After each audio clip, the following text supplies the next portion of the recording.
Okay.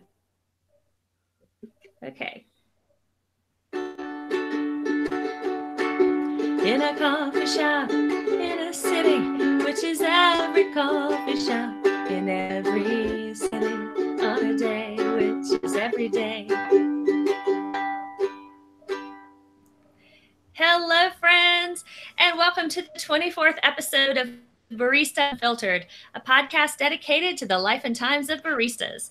They tell us what's brewing in their lives and work in this free-flowing and unfiltered podcast. I'm Jodie Lee. And I'm Austin Miller. And I'm Johanna Hirschboeck. She's our guest, and she's so enthusiastic. We're so glad that you guys have joined us. Joe Hirschboeck, did I say that right? Bach? Yep, Hirschboeck. Correct. Okay. Joe is currently working as a barista at Crema coffee shop in Denver. And not too long ago, she owned her very own coffee shop called Cuppa Joe in Breckenridge.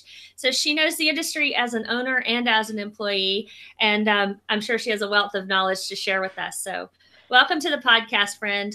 Thank you. It's welcome, great Joe. to be here. Thanks, guys.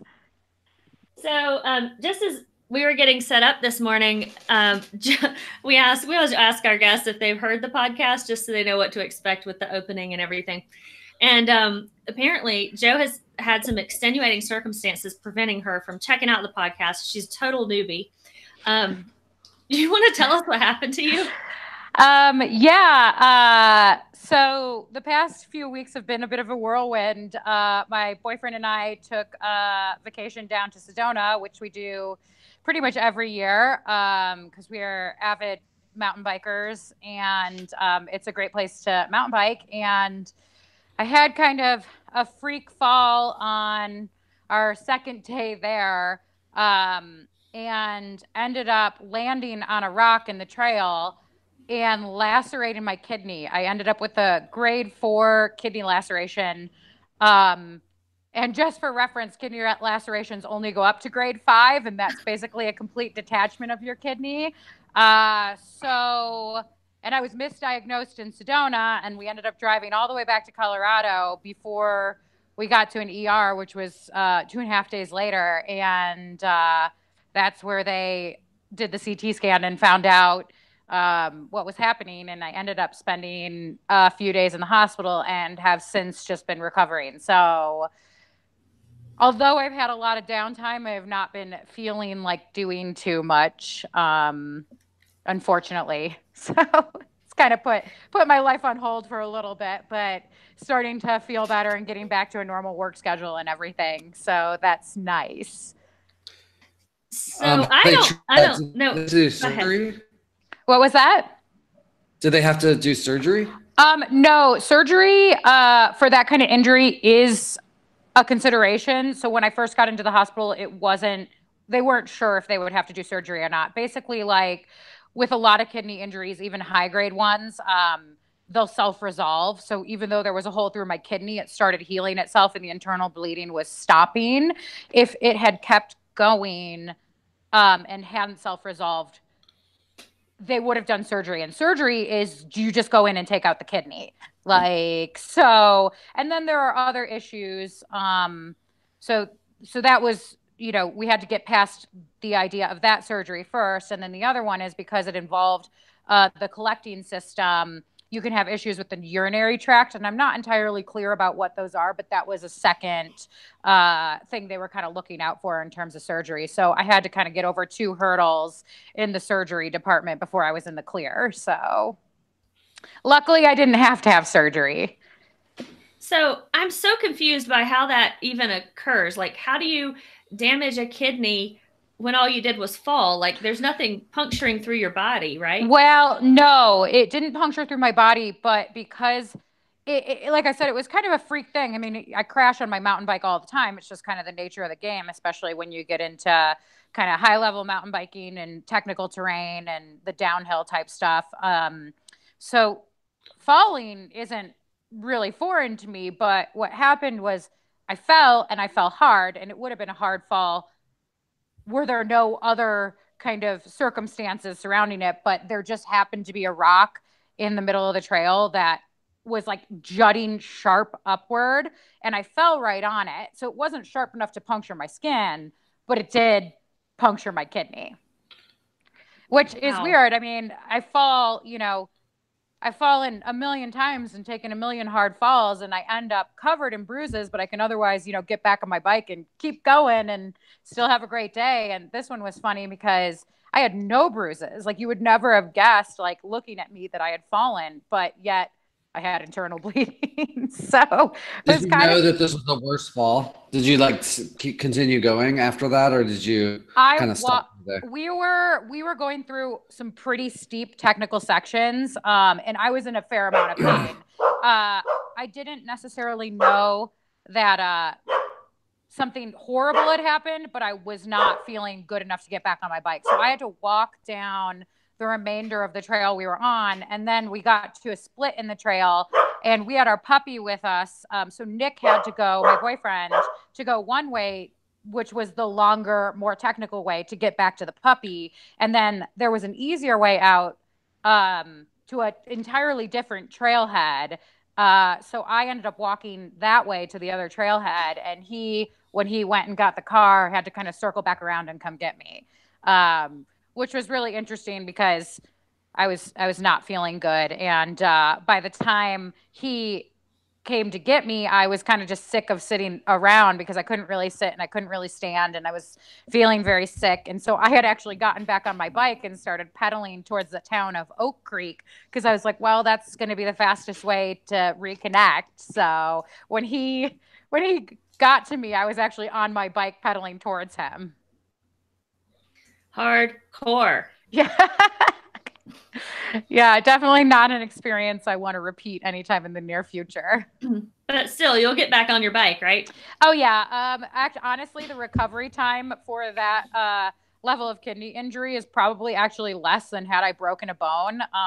So all in all, despite the hospital time, it wasn't, a worst case scenario. So that's all right.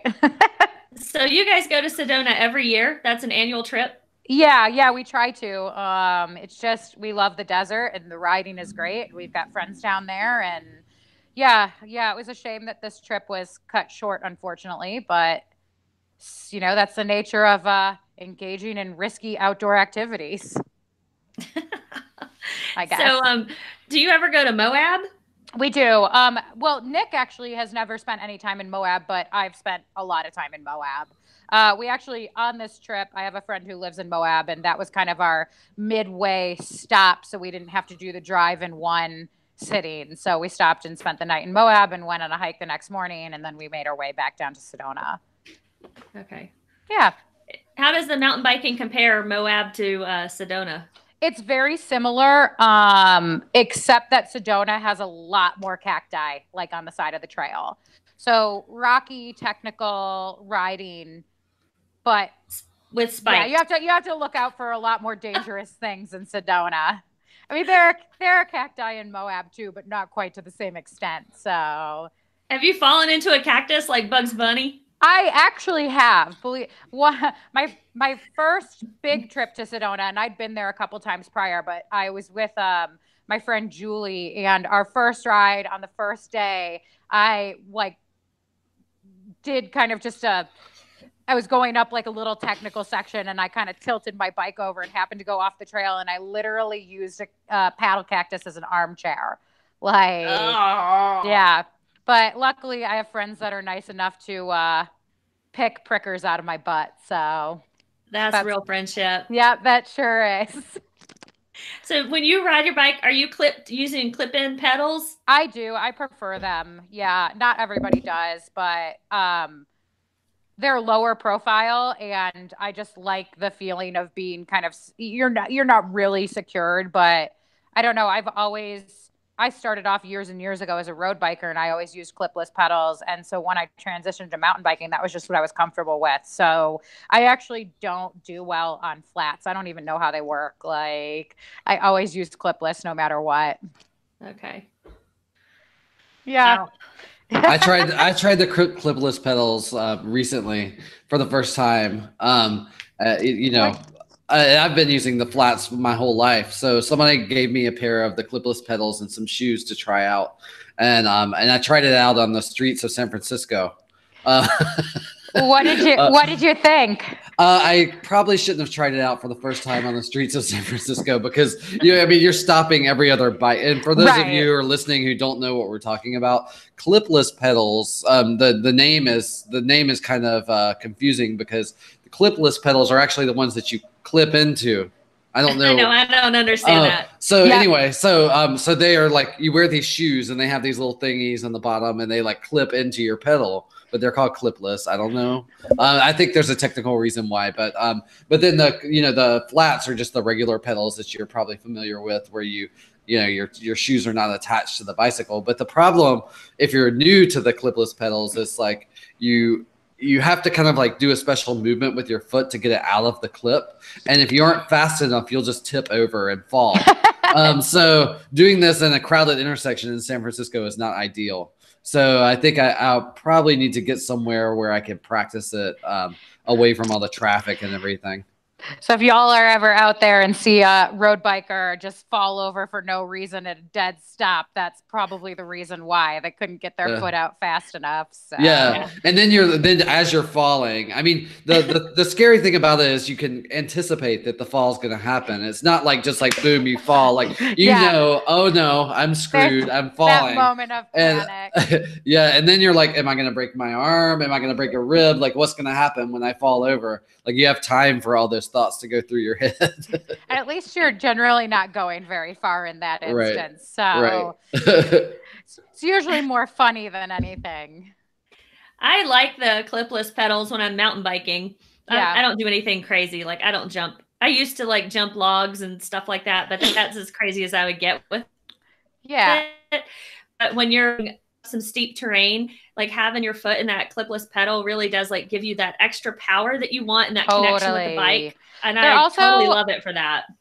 They're also a lot lower profile, which I like. So especially in like super rocky and kind of jutting terrain, like you don't get that pedal strike quite as much. I mean, that's how I feel. Like people who ride flats might disagree, and really realistically, like you get used to whatever you're riding and you learn to kind of navigate those issues. But I love clipless. I've always ridden them and I'm comfortable on them. And, I don't generally have a problem getting in or out of them for the most part. So. Do you know why they call them clipless? No idea. Oh, okay. Well, I guess we'll have to look that up. But that's like in the mountain biking world, that's more of a debate, right? Like in the road bikes, like pretty much everybody uses clipless, but with mountain biking, it's more like, I don't know, what would you say percentage wise from your observation? I mean, it depends. I would say like, probably cross country riders are more apt to use the clipless pedals because then you can get the power on the pedal stroke up. Like, but with like downhill and enduro riders, it's kind of a mixed bag. I would say flats have like regained popularity. So a lot of like downhill and enduro mountain bikers are either switching to or just using flats more. But yeah, I mean, it's really all just a matter of personal preference. I would say, for as many people as prefer flats, you're probably going to find equally as many who really prefer clipless pedals. I don't know. I mean, I know people who do both, like, and some people will use clipless for like certain terrain they're riding, and then they'll switch out to flats for other terrain or for like the bike park or something. So, but yeah, clipless is, I went to a bike park not too long ago borrowing a friend's bike, and they were flats on it. And I, had no idea how they worked, and I tried to send a jump on the flats, and like my feet just blew off the pedals because I wasn't weighting them properly, and I like almost died. But so I learned my lesson when it came to flat pedals that day. That's too funny. Well, I mean, here we are already talking about biking when we're on a coffee podcast, and this is just the nature of baristas. They're always doing interesting things outside of their jobs. So this happens on the show all the time. Usually the first thing we ask, if you're not having a life and death situation, is what kind of coffee did you drink this morning? Believe it or not, I am not nearly as meticulous with my coffee preparation at home as I am when I'm at the shop. I usually either French press or just do like drip brew at home. This morning, I have a Bonavita drip brewer that I won at like a throwdown a couple of years ago. And I just brewed a pot of, we got some samples from Slate Coffee Roasters. They're going to be a roaster we're going to take on at Crema here in the very near future. And they have a blend called Cream and Sugar. Right now, it's a blend of Peru and Colombia. And I just made a pot of that and it was delicious. So I just generally drink black coffee in the morning and quite a bit of it. Like huge cups. Like I can drink the entire pot of coffee if nobody helps me with it. Like no problem. If you were at the shop, would you drink the same thing or do something different? It depends on like we have rotating guest espressos at the shop, and it really depends on. Sorry, my dog's barking in the background. If you can hear that. It really depends on like what the guest espresso is, but generally I make myself a pour over because we also have rotating pour overs as well as like we constantly have samples coming in from different roasters around the country. So it's always fun to try either a new roaster or like the newest coffee that they have from a roaster that we already use. So I'll generally make myself a pour over. And if I'm on the machine that particular day, you know, we have to get the espressos dialed as well. So I'll be tasting like our espressos in addition to that. Definitely not for like a lack of coffee drinks in the morning. Do you sling back water at the same time to stay hydrated? I drink a lot of water in the morning too. Yeah. Generally, I switch to alcohol in the evenings. I can't now because of the kidney injury. So like I have to get all my water consumption in like earlier in the day. So yeah, it's a combination of coffee and water for sure.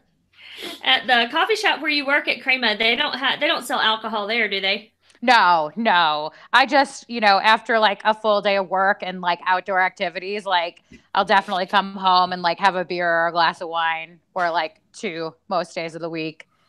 Under normal circumstances, of course. Do you live close to Crema? I am about, when I go in at like 6:15 in the morning, I'm about 7-minute drive away. So fairly close. Okay. How many days a week do you do that?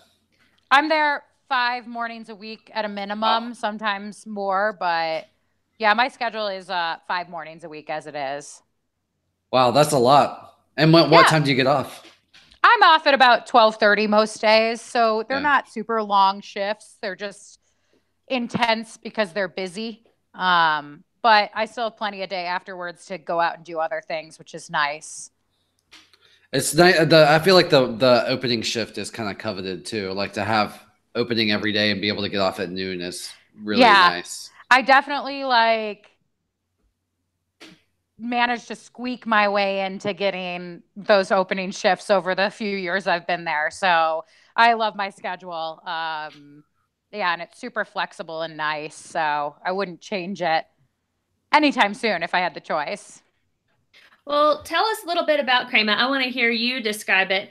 It's my favorite coffee shop in this area in the whole of Denver. And I have lots of ideas about that, but I want to hear you talk about that coffee shop. Yeah.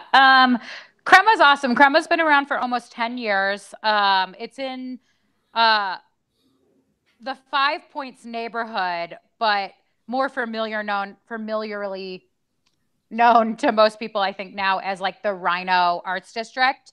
But it was probably one of Denver's first real craft coffee shops. Crema was in that neighborhood before really almost anything else. I mean, there were really only a handful of businesses, and it was mostly just kind of like warehouses and industrial type businesses. And Noah Price, the owner, is actually a really good friend of mine from many years ago. And he kind of went from being like a snowboard bum in Breckenridge. He grew up in Telluride, and then I know him from Breckenridge, to moving to Denver and getting involved in the coffee scene. And he's done a great job. We're a multi-roaster coffee shop. We work with 20 plus different roasters around the country at any given point in time, and we're constantly kind of adding and subtracting. And yeah, it's kind of got like a gritty kind of artsy vibe to it. And yeah, Noah's really supportive of kind of like the art community, and there's all sorts of different art on the walls. We also do breakfast and lunch there, which is really cool. We make everything there, like pastries. We make the bread for our sandwiches, like all the sauces, cure and cook all the meats. So it's a pretty big production, and it's as somebody who always went to Crema prior to working there, like you don't know how much actually like goes on there on a day-to-day basis, but working there I have like a newfound appreciation for like everything that goes into it, for just kind of being a coffee shop slash kind of deli style food joint. Yeah, there's a lot happening in a very small space there. Yeah. And if for some of our listeners who are from the Chapel Hill area, if you remember back to the 90s when Pepper's Pizza was squeezed into that really tiny little space that I think is now Salon 135, it's like that. So you have a window into the kitchen and you can see all of the food being prepared. You can smell it outside the building. And then when you get in, they're making these just incredible quiches. There's always something on the menu for a meat quiche and a veggie quiche every day. It's my favorite thing to get. And they serve it with a whopping salad of local greens with like this delicious homemade dressing that I would love to have the recipe for. And then the quiche itself, probably about 3 or 4 inches thick, and it's got this flaky, buttery, yummy crust that, I mean, it's piping hot. Like you don't even know how they're doing this. It's like every time they bring it to you, it's like, here's a little bit of magic on the plate. The quiche are still like the best quiche I've ever had in my life. Ever. Like, and it doesn't matter what they're putting in it. It's almost like when you go to Italy and you eat pizza, they're like, oh, I'm going to serve it to you with potatoes and green beans. You're like, I don't care. That sounds great. Right. And there's all kinds of, odd combinations of foods, cheeses and vegetables and meats in those quiches. And they're delicious. Doesn't matter what you get. Yeah. So I think, are they using the ingredients based on what's available at the market, or who comes up with those combos? Well, so it's kind of a collaborative effort. I mean, we do have like a couple kitchen managers and like a manager for the baking team, but they kind of base the decisions on like what's seasonal and what's available. Yeah. And they try to mix it up. Like sometimes they'll go with like classics just for the sake of like having something that's going to be like really popular. And sometimes they want to get a little more creative and they'll do like funkier combos. But yeah, I think a lot of it's just based on like what's seasonal and fresh. Mm-hmm. It is so good. And I feel like that's part of what sort of distinguishes Crema from all the other coffee shops around here. I've yet to go to another coffee shop that serves food that delicious with the coffee. And I don't understand why we can't have that everywhere in the United States. I mean, I agree. And that was, back when I had Cuppa Joe, that was kind of like one of my main goals, was to have a food program that really complemented the coffee program. But Crema far outdoes what I ever did. Yeah, I mean, I wish there were more places like that, but it is very challenging. I mean, we have a pretty big staff, and, the bakers get in at like 4 something in the morning, and the first kitchen cooks get in like, not too long after. So yeah, I think more than anything, it's just kind of challenging to manage that many people. And, in terms of quality control, when you have that many people involved too, you really, have to be pretty proactive in keeping an eye on how things are getting done. I was going to ask about that. Like, in a lot of coffee shops, you have every employee kind of does everything. Yeah. And I would imagine there's a little bit more of a separation between like kitchen side and coffee side. There definitely is. The coffee people at Crema are coffee people only. And, there's not like, the kitchen people are interested in what's happening on the coffee side of things, and the baristas are interested in what's happening on the food side of things, but there's not really any crossover between the two. Everyone kind of like, there's definitely a pretty like strict delegation of duties, I guess. Yeah. It's so good. It's my favorite. I live too far away from it. I think it takes me 25 minutes to get there, but Yeah. if I have a morning, that's where I love to go. And if I'm in Denver for anything, I'm going to stop by there. I think part of what makes Crema a little different too is like it's got a good atmosphere. Like it's very like Mhm. social and like there's plenty of room for people to sit and like hang out. And I think a lot of other newer coffee shops have gone towards like a more sterile environment. And like Crema still maintains that kind of like friendly, like welcoming atmosphere. And like and that's not to discredit other coffee shops for what they're doing because like I enjoy those shops too, but they're not necessarily like the kind of shops that I know I would like to like hunker down in and like sit and read a book or like meet a friend and hang out for a while. And Crema definitely like has that uh feeling to it where like Yeah. it's cool if you want to sit there for a while and just like be social and say hi to friends and like enjoy. Play a board game. And Yeah, there's exactly. outside there's this little patio with huge tables. So and that's nice because it's away from the traffic and it does feel it feels cozy to be outside out there. It's kind of there's some trees, it's shaded. It's really pleasant there in the summer. Yeah. So I just love that place.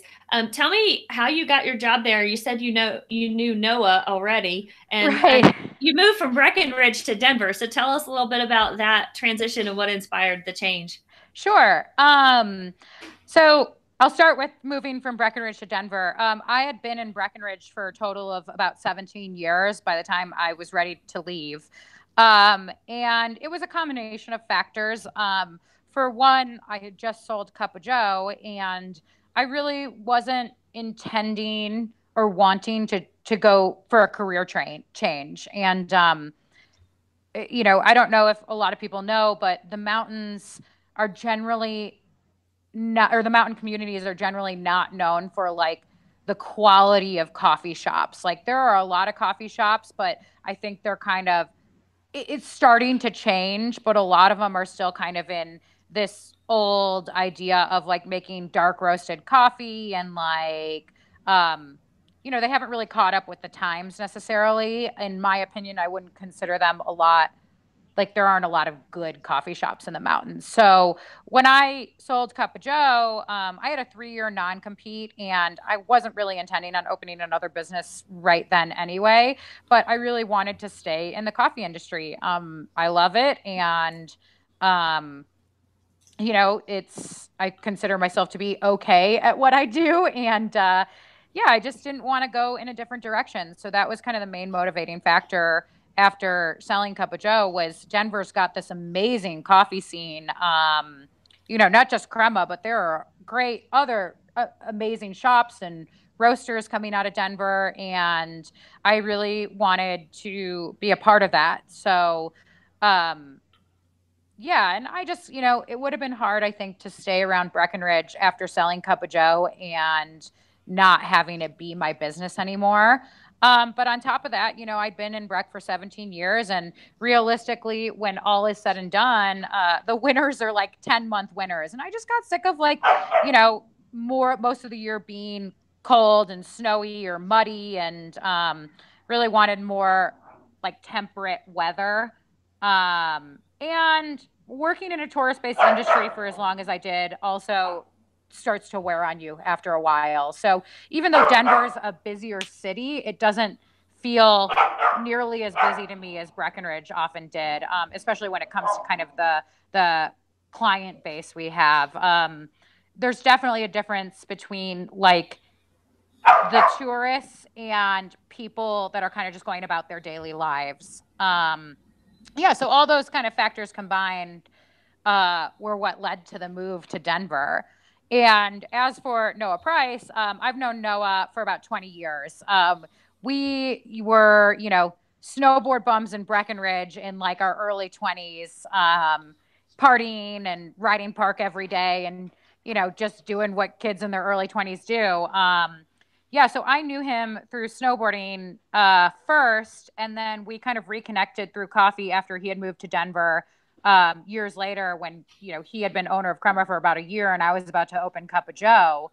And yeah, when I sold Cuppa Joe, I had always been a Crema customer, and I knew all the baristas, and I'd made a big effort to align myself more with the Denver coffee scene than kind of the scene in the mountains. So I was already pretty involved with like the local throwdowns, and I'd met a lot of the baristas and a lot of the cafe owners. But I basically just came down to Crema one day after being a customer of theirs for a long time, and I was like, "Hey, Noah, can I have a job?" And he's like, "Yeah, let me talk to the other managers." And they were all like, "Oh yeah, of course." So I didn't really do anything to get it. They just kind of let me start working there. Except be awesome. Yeah, thank you. Yeah, I mean, which, to be honest, that's just kind of how most jobs in my life have worked out. So I guess they're to a certain extent like, I'm a firm believer in what's meant to be will be. So just kind of all worked out the way it was supposed to. And yeah, that was 3 years ago, March. So Did you start out before you owned Cuppa Joe? Did you start out as a barista before that, or did you kind of? A little bit, yeah. I mean, yes, not a little bit. I was. So what piqued the interest in coffee was I had worked at a coffee shop in Breckenridge prior to Cuppa Joe, and like this was kind of as the craft coffee scene was just starting to get going. So things were definitely not the way that they are now. There And yeah, I had worked, it was like kind of a deli and bakery and coffee shop. And I, in much the same way, ended up getting a job there after I actually hadn't graduated college yet. It was kind of midway through my college career, but it was some place that I had frequented, and I was spending a lot of time just hanging out there, drinking coffee, reading books, and the owner of the business at that time had asked one of their employees, who was a friend of mine, like, "Hey, does your friend who's always in here want a job?" And that was just kind of how that started. And I worked there for like 4.5 years. And yeah, I mean, their coffee program, in my opinion, was nothing special. It was one of the only places in Breckenridge that was there at the time. And for that reason, it was really popular. And they were also a really great bakery. And they did that very well. So that was just kind of where the interest started. So even though I didn't really know as much what I was doing, I kind of taught myself along the way and was eager to learn more. And then when I left that job, I was like, you know what? Like, there's a lot more to this, and I think I can do this better. And that was kind of how Cuppa Joe came about. Was when you were creating Cuppa Joe, was there a lot of competition in Breckenridge at the time? Like, I know there's a place called Crown that's there. Yeah. The Crown at the time that I opened Cuppa Joe is not what it is now. Okay. I love the owners of the Crown. I love what they've done with the space. And I think they're doing a great job, and I totally support them. But no, the Crown was like, it was a coffee shop, but I don't think that was their primary focus. Like, they did alcohol too, and they did like ice cream and food. It was kind of a little bit all over the board. And it was definitely in need of a facelift at the time. But no, when I opened Cuppa Joe, even though there were a handful of other coffee shops that were established and had been there for a while, nobody was really meticulous about the preparation of coffee or doing like the craft coffee thing. So when I went in, I was like, I'm going to have this great food, and that like we'll have this program of like kind of burritos and sandwiches, but we'll elevate that a little bit. But I'm going to like work hard to kind of bridge this gap between these like Starbucks dark roast lovers and these craft coffee, snobs, for lack of a better word. So yeah, I mean, I hate to say it this way because it sounds really like elitist, but I didn't really see any competition because I thought that I was going to be doing things different enough and I could do them better. Mm-hmm. So I wasn't, I was scared to open a business. There's a lot of risk with opening a business, but no, I wasn't worried about the other shops in town by any means. And your location wasn't on the main road in Breckenridge. Like there's the tourist funnel is that main street, and your coffee shop was 1 block away, which is, you know, a lifetime away in terms of like how tourists move through it. But it was totally worth my time to walk up the hill and up the steps to it. Thank you. Yeah, I found it on Yelp, and I always look at the photos of the coffee on Yelp to determine where I'm going. And I have a couple of times been thwarted in my efforts by people who've posted cups of coffee that truly were not theirs. Right. That happened to me in Durango once. But that's how I found you.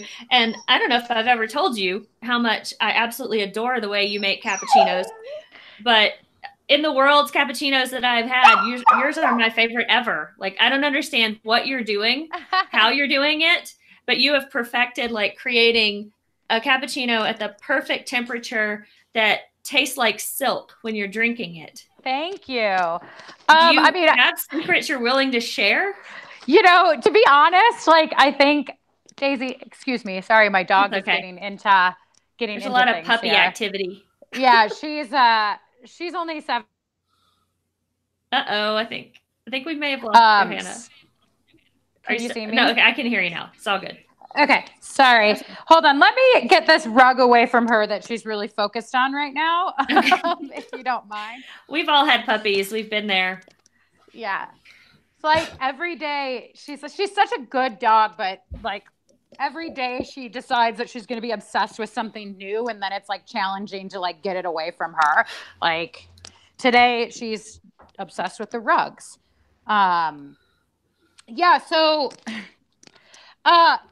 I don't really, you know, part of why I can do things, I guess, the way I do is like I've got 10 years of practice plus. I think it's like plus now. No, I have like 12 years of practice. So, you know, you start to kind of do things out of like a little bit of muscle memory and habit. Also, I'm just really like I have very perfectionist qualities, and you know, it's hard for me to like allow things to not be perfect. And so like I re-pour shots all the time because I don't want to serve a shot that's like outside of my very like strict range of acceptability. And I mean, the same goes kind of through the preparation of the drink. So, yeah, I mean, there are a lot of elements that I look for in terms of preparing like a good shot. And then when it comes to milk, like with the cappuccinos, you don't want to make them too hot because it takes away the sweetness of the milk. So ideally, like in my book, I want a cappuccino to be like 135 degrees, which to a lot of people who are used to drinking piping hot coffees, that is not hot at all. And one of the challenging things in Breckenridge that we got a lot was when I would serve a cappuccino at that proper temperature, people would be like, well, this drink is cold, when it's not cold. They're just not used to drinking it at that temperature. But that's one of the biggest thing. And, you know, the texture of the milk really has a lot to do with like learning how to steam it to get that microfoam just perfect. And also like having the availability of like a commercial espresso machine with a most powerful enough steam wand to be able to do that. Because a lot of home machines just don't quite have that same steam pressure to recreate that texture. Mm-hmm. Did I ever tell you how I discovered you at Crema? No. This is a funny story. So in Breckenridge, I was learning to snowboard, and this is back when you owned Cuppa Joe, and you closed at 3. Yeah. Uh-huh. So if you know much about the ski resorts in Colorado, everything ends at 4. But I would stop my action at 2 so that I could ride the gondola into town and get that last cup of coffee before she closed her shop. I do remember you telling me this part of the story. Yeah. So I would drink that yummy coffee, and I'd never really connected with you very fully, I think because I just wasn't up there enough. But it was part of my routine to come off the mountain at 2, which people don't do. Everybody skis or snowboards like up till the last minute at 4 o'clock. So for me to quit, that's how good that coffee was. So go into town, get my coffee, and just, it was total bliss in a cup. And then you sold the shop, and I did not like the way that guy was making coffee. I just never liked it. So I quit going. And then a couple years roll by, and I'm at Crema, and my husband brings me the cappuccino, and I taste it, and I'm like, that is the best cup of, that can only be one person. That's so funny. I knew who you were by your coffee. That's and hilarious. I went over there and started talking to you, and I was like, this is going to sound really weird. Like, I mean, it's been too long. I'm sure you don't know me. And then we kind of recognized each other, but I knew you more by your cup of coffee than your face. Isn't that crazy? That's hilarious. I don't think you ever told me that. That's really funny. I was so happy to find you again. And also very complimentary. So thank you.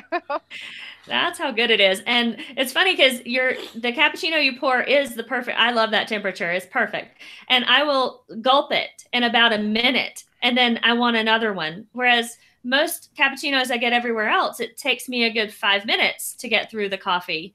So it's a whole different experience when it's at that lower temperature. Yeah. I mean, the milk is just so sweet and creamy. Oh. Like, you heat it too much, it loses that creaminess. Like, you start to lose like the sweetness in the milk. Yeah, there's definitely a fine line between like, here's cold milk and here's overheated and it's not as sweet and you're not going to get the same flavors out of it. So yeah, that's my favorite. If I knew how to do that, I would never leave the house, probably. I mean, I could teach you, but that's, like I said, the trick with like, what's tricky about, to have a good home setup would cost money. Like a lot of the, the cheaper home machines just don't do the same things as like commercial machines. What kind of machine are y'all using there? We use a Strata. It's a La Marzocca. Okay. Yeah, so it's a great machine. It's a beautiful machine. It works really well.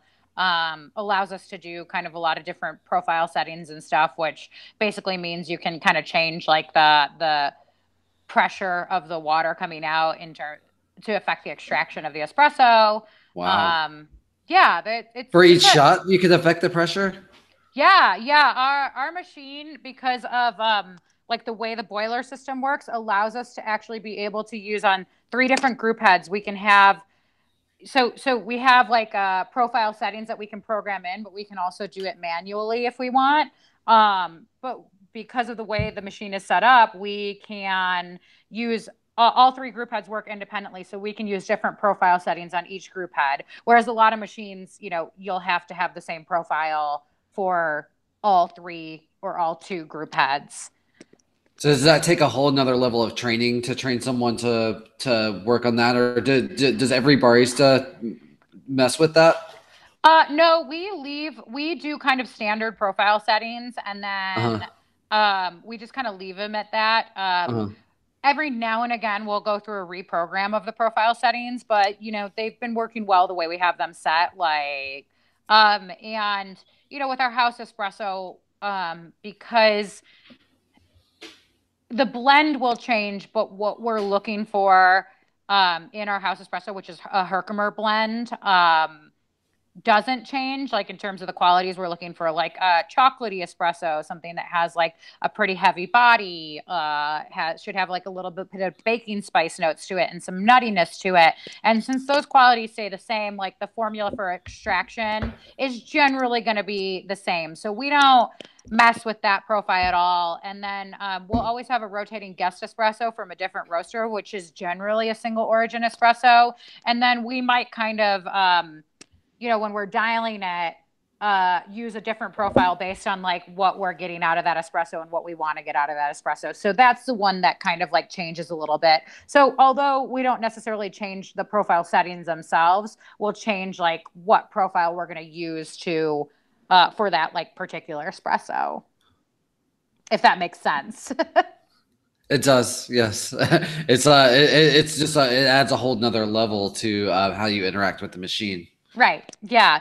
I mean, and then you can go a step further and like there's a manual setting, and it's a paddle machine, so you can manually kind of adjust the rate of flow and the pressure using the paddle if you want, but with the profiles and the way that they are set currently, there's no need to really use the manual setting. And it just, as busy as we get, it's not as convenient to use the manual setting because you have to pay, there's that extra element now of having to pay attention to like what your pressure is and all that while pouring a shot. And that's just not a very practical thing for, Crema during a rush. So that's a lot.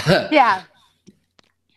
And that line can be 20 people long at times. Yeah, I mean, there's a line that, longer sometimes. I mean, when we get really busy in the middle of a rush, like from the register, we might have a line going all the way towards like the far door in Crema, which I know people can't really like see, but I know you've been in there and so. That's like 30, 40 people. Yeah, it's pretty nuts. Yeah. That's amazing. Well, you seem to really love the nuts and bolts of the coffee work that you do. What inspires you in particular about the coffee industry? I just think it's fun. I mean, I like coffee and I've always been a big coffee drinker, and there's really cool things happening in the coffee world, both in terms of like the coffees that are available now that didn't used to be, but also just kind of like, what people and roasters involved in the coffee industry are doing. But I love being on my feet and I love being social, and I constantly get to meet new people and interact with new people. And through that, I make other connections, and it's just a really dynamic environment. I have on occasion like thought about not going back to, because I never really was, but going into like a different like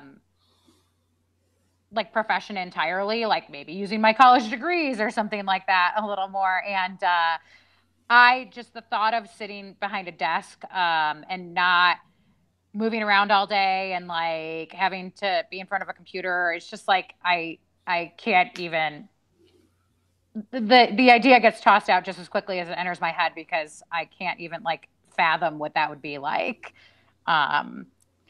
But yeah, I mean, it's just fun. Like, and because we're working with so many different roasters, on a given basis too, like it's challenging to like kind of keep on top of all of it and learn about the coffees and to like get them dialed. And yeah, coffee's crazy, man. Like we'll try some coffees that like will have these like very distinct notes to them that you're just like, holy cow, we compare it a lot to like wine, and how like you have these tasting notes in wine, and there are all these different wines and all these different grapes can do different things. And like coffee is very similar in that sense anymore. And you just try some things sometimes that are completely mind blowing, and you can't even believe that that's like a coffee. And that really both keeps you on your toes, but also like is very humbling, I guess, like in a way. Yeah, I don't know. It's hard to describe like all the elements of like the coffee industry that I enjoy and what keeps me doing it. But so for your house espresso that you have, do you guys roast that? Or do you get it from a different roaster? We don't roast any coffee. We use entirely other roasters. We're just a multi-roaster cafe. And yeah, we're, like I said, we're working with like on any given basis between 20 and 30 different roasters around the country. A lot of Denver roasters we get in. Those will go like on our French press and we'll have them retail, but we mostly work with like out of state roasters for like our espressos and for our pour overs. And yeah, because of that, like I said, we're constantly getting samples from new roasters too, a lot of which are amazing, but we just can't carry because, it's hard enough to keep up with the ones we do get on a regular basis. So much less I wish we could take on all the roasters that we've tried and loved, but it's just not practical. Well, I think that Herkimer blend that you guys are serving up is delicious. I get that sometimes to go. I make it at home. It's my favorite so far. Yeah, they're great. It's just a really nice traditional style espresso without being a dark roasted espresso. Like it's got that body and that like those kind of deeper notes to it without having like the bitterness and that edge that a dark roasted coffee has. And it really does. It's a really great coffee with milk. It tastes nice and chocolatey and creamy. And it's one of those coffees that really does bridge that gap between like the people who are used to having dark roasted coffee and, you know, the craft coffee drinkers. And that's what's really nice about it. It's a really nice middle ground. Mm-hmm. But so other than mountain biking, do you have other hobbies? I mean, I've got lots of hobbies. I'd say mountain biking's probably the biggest hobby. But I mean, too many to name. I mean, in terms of outdoor activities, like I'll do anything. I used to be an avid climber, but once I opened Cuppa Joe, I didn't have as much time for it because climbing is much more of a production than just grabbing my bike and getting out on a trail. You know, I like cooking. I like reading. Now that I have a puppy, we go on a lot of hikes outside and love road tripping, like love checking out restaurants and happy hours and coffee shops. I mean, I'm never Do you sleep? Not well, believe it or I mean, I guess that probably doesn't come as a surprise being a barista, but no, I don't. I try to sleep. I just don't sleep very well. I don't get quality sleep ever. So. You seem like you have a ton of energy, and every time you're on bar, you're doing 5 things and chatting somebody up about something all at the same time. Yeah, I think I've just, you know, I mean, I've just gotten used to it, I guess. Like to me, it's nothing to like be talking to somebody and making a coffee and like paying attention to like the AirPods to see if we're out of coffee or not, paying attention to who's walking in the door. I think a lot of that also just came from like running a business because you really have to have your eye on everything all at once. So that's kind of just something that's like ingrained in me now, I guess. Are you and you can do it. You can do it with 2 hours of sleep. Right? Like you slept 2 hours, you come in, you can pull it together. Well, now that I'm getting a little older, it's definitely not as easy. But there were times when I had Cuppa Joe, you know, where there would be like a bike event in town or something. And so all these friends would be in town that I don't usually get to see. And it was like, what did we say? There would be like weeks where it was like work, ride, party, repeat, I think was the motto for those weeks. Yeah, I would literally like get off work, go for a 2-hour mountain bike ride, meet some friends for happy hour. And then that would carry into like late night and then get home at like 1 or 2 in the morning and get up at 4:45 and do it all over again. So, but yeah, I mean, that was years ago now. And I certainly can't carry that same schedule as well as I used to. Were you born here in Colorado? No, I was actually born in Chicago, but I have now officially spent more of my life in Colorado than I did growing up in Chicago. So I moved out here when I was 17, just about to turn 18. And I've been in Colorado now for, this will be I'm about to hit year 20. Okay. Yeah. And just got a dog. Just got a puppy. Well, we've had her since she was 8 weeks old, and she's about 7 months now. She's being a little terror this morning, but usually she's actually a really good dog for the grand scheme of puppies. But I had had a pit bull mix prior to her, who lived until she was about 13, and then we went a year and a half without getting another dog or even considering it, and actually. I got Daisy, my current dog, because my coworker's friend was fostering her and one of her litter mates. And my coworker was a total puppy pusher. And I went to go, quote unquote, look at this puppy one day and ended up coming home with it totally unprepared and like basically unbeknownst to my boyfriend. I'm like, hey, we have a dog now. So, but we love her and she's great. And yeah. That occasionally contributes to the lack of sleep, and that's more because she takes up the majority of the bed and not because she's doing anything crazy overnight, but she's a great little dog. Oh. Yeah. She's black and white. What kind of dog is she? She's like a boxer blue heeler mix. Oh my gosh. Does she bounce? She's a little bouncy. She's like, when she gets really happy, she's like a little rabbit. Yeah, she's sitting over there somewhere now. She's being I know. Peaceful. Yeah, well, she was just outside barking her head off at the door, waiting to come inside. So. Well, as we like to wrap up our episodes by asking our guests what your favorite 3 coffee shops of all time are. Oh my God, that's so hard because you could give us 10 if you want to give us 10. there are just too many. I mean, there's so many. I could give you 10 from Denver alone, but I'll give you, well, Crema was always my favorite even before I started working there. And I know now I'm biased, but really, like when I had Cuppa Joe, I would come down to Denver and Crema was my go-to shop. I mean, there were all these other great shops to try out, and I could not go to Crema. I'm like that too, so I gotcha. I love Amethyst Coffee in Denver. I love the crew there, and they are doing amazing things. They've got 2 shops now and another project in the works, and yeah, they make great coffee, and I just adore them. When I sold Cuppa Joe, I did like a 2-month road trip right afterwards, and so I got to experience a lot of coffee shops elsewhere, but one of the roasters I've always loved, and they've grown a ton, but I still think their coffee is amazing and their shops are great. But I love Verve. I love Verve Coffee from Santa Cruz. I've been to a handful of their shops, and they've expanded quite a bit more since the last time I had a chance to visit one. But they were great, and part of that's just like the novelty, I think, of being in Santa Cruz because it's a great town. But yeah, I mean, their coffee is excellent. They're one of the roasters that we bring in as our rotating roasters. And let's see, since I'm from Chicago, I'll give a Chicago shop too. One of my favorites in Chicago is Ipsento. It's a great shop. One of the best shots I've ever had. They had, the last time I was there, geisha on espresso, and it was like $7 or $8 a shot, and it was phenomenal. It was just as good as you expect it to be. So yeah, there's a few for you. Although I could list like a million more for sure.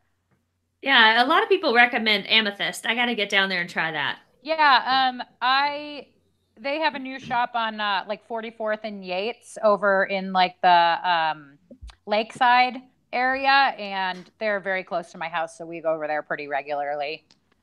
Okay. Yeah. Well, Austin, do you have any more questions before we wrap up? The only thing I was wondering is working at a coffee shop full time, do you get much of a chance to try other coffee shops, or are you pretty much like always where you work? I mean, a lot of the coffee shops in Denver I've tried. You guys see me okay?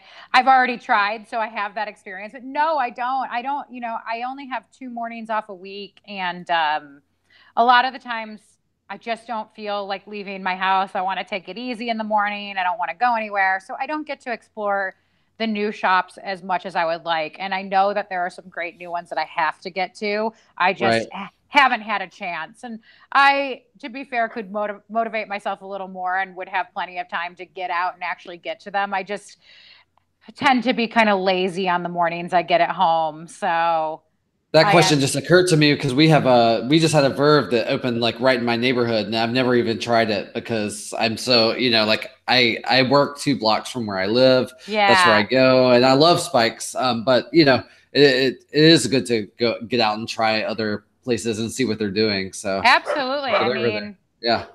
Yeah, I mean, there's always an opportunity to learn too from like both like the shops and the baristas. Like, right. That's what's so cool about working as a barista is like, despite the fact that I've been in the coffee industry for as long as I have, I by no means am even close to knowing everything. And everybody does things a little differently. And, Denver's really cool in that there's a very tight knit community of coffee people, and everybody's really kind and willing to share information. And so you constantly get to kind of hear a different perspective and learn new things. And it's really neat because you don't get that in every city. Like a lot of times, like coffee people from other cities will come here and they're like, no, there's like, it's so competitive and there's like these rivalries. And I'm like, Denver's not like that at all. We're all friends and everything's all like peaceful and kind of la-di-da. And I love that about it. Like, is it competitive where you are, Austin? Like, is there rivalry among the coffee houses there in San Francisco?